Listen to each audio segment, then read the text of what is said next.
10 jours après la décision gouvernementale révisant à la baisse le prix des produits pétroliers à la pompe, le vice-premier ministre, ministre de l'économie nationale, Daniel Mukoko Samba, tient à maintenir un dialogue permanent avec les pétroliers pour pérenniser cette baisse. Au cours de cette séance de travail, toutes les questions liées au fonctionnement harmonieux du secteur ont été passées en revue. Daniel Mukoko Samba, qui mène un combat acharné contre la vie chère, comme le veut le président de la République, Félix Tshisekedi, a rassuré le pétrolier que dès la fin de la semaine prochaine, une grande partie de l'enveloppe du manque à gagner sera mise à la disposition des pétroliers. Les pétroliers sont satisfaits de cette réaction instantanée du vice-premier ministre Franck Bozard, directeur général de la SOCIR et président du groupement professionnel des distributeurs des produits pétroliers, a rassuré qu'il n'y aura pas de pénurie et moins encore un problème dans la chaîne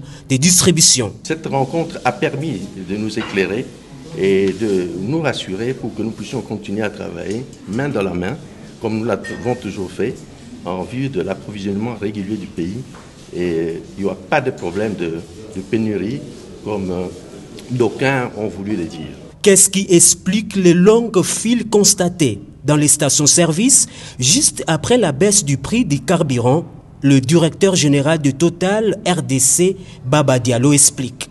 Les queues que vous avez notées sur les stations-service sont liées au fait qu'il y a eu un engouement suite à cette baisse de prix. À ce jour, je pense qu'il y a beaucoup moins de files, sinon il n'y en a plus. Les pétroliers ont salué la décision de la baisse du prix du carburant dans la mesure où elle vise à réaménager le panier de la ménagère.